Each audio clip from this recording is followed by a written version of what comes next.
Casual here. Today I want to look at 3 awesome builds for the Trickster class that I'll be using in the full game. The Trickster is a close range damage dealing monster who controls the flow of combat through their abilities to slow and interrupt enemies.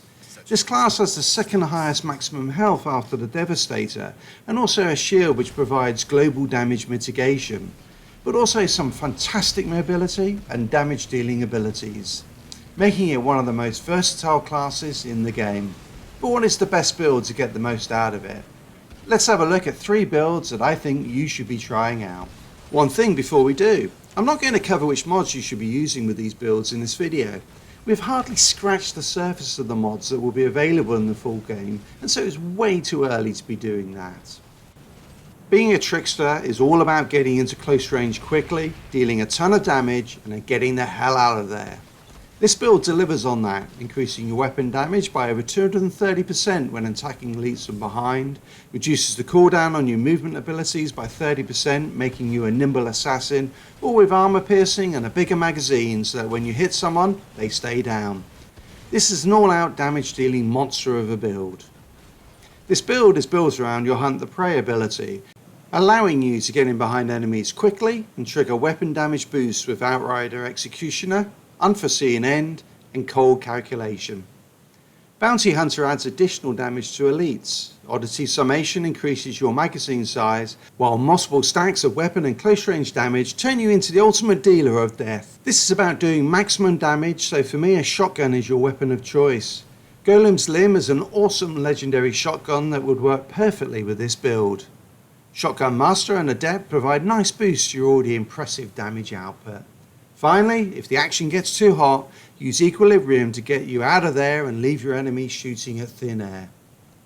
In terms of abilities, Hunt the Prey is essential to make this build work, and I would add Borrowed Time to increase your mobility even more with a Slice of Survivability, and Temporal Blade for its interrupt.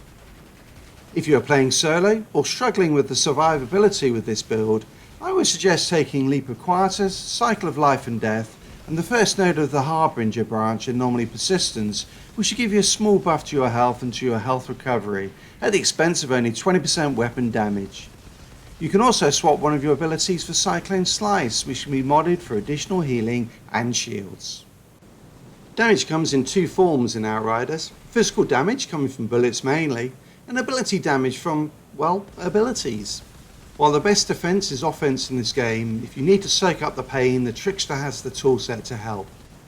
Damage mitigation provides global damage reduction, which is important to know as it reduces all forms of damage. So while armor reduces physical damage and resistance reduces ability damage, buffing your damage mitigation is what we should be aiming for first, and the Trickster's shield does exactly that. So this build is all about boosting damage mitigation in your shields, particularly from elites. But any good tank knows that their job is not just to survive, and this build delivers on that. With a Scything and Atrophy, add a long-lasting weakness debuff to your melee skill, providing a huge survivability boost to your entire team. On top of that, Against the Odds adds an AoE damage and an interrupt to your reloads, and we all know how important it is to interrupt those elite abilities. Oddity Resistance that increases your damage mitigation from elites is a critical node to pick up, along with Shield's Increment, Dual Shield, and Disruption Shield, which boosts the effectiveness of your Trickster shield. Finally, pick up Mitigation in Motion to further buff your damage mitigation after a damage skill ends. The rest of the selections are made up of health, armor, and resistance, and a nice additional heal in Profit Squared. In terms of abilities, Time Rift adds an interrupt on top of damage mitigation. Cyclone Slice can be modded for impressive boosts to survivability, particularly the 35% damage mitigation mod on gloves and a 5% shield on helmets. And who could turn down a huge blue dome in the form of Slow Trap? While Reaver is all about anomaly power, it is also quite a balanced branch with buffs to your healing ability, and if you go long enough into the branch, a significant buff to your weapon damage. This build is all about buffing your anomaly power, reducing the cooldowns on your damage dealing abilities, and increasing your resistance piercing, while throwing in some added firepower.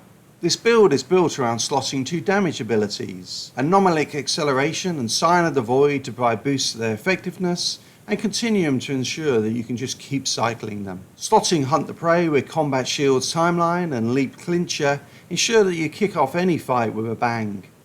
Shadow's Embrace and Assault Master ensure that if everything is on cooldown, you have the firepower to dominate.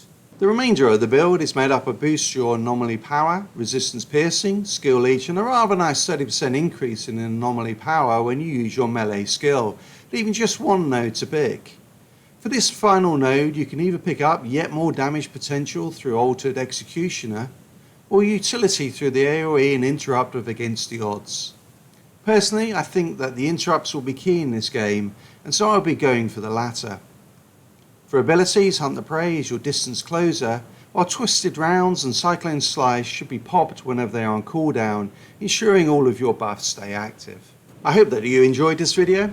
As we move into the full game with more legendary weapons and armor in the game, I am looking to put out more build videos, so look out for them in the future.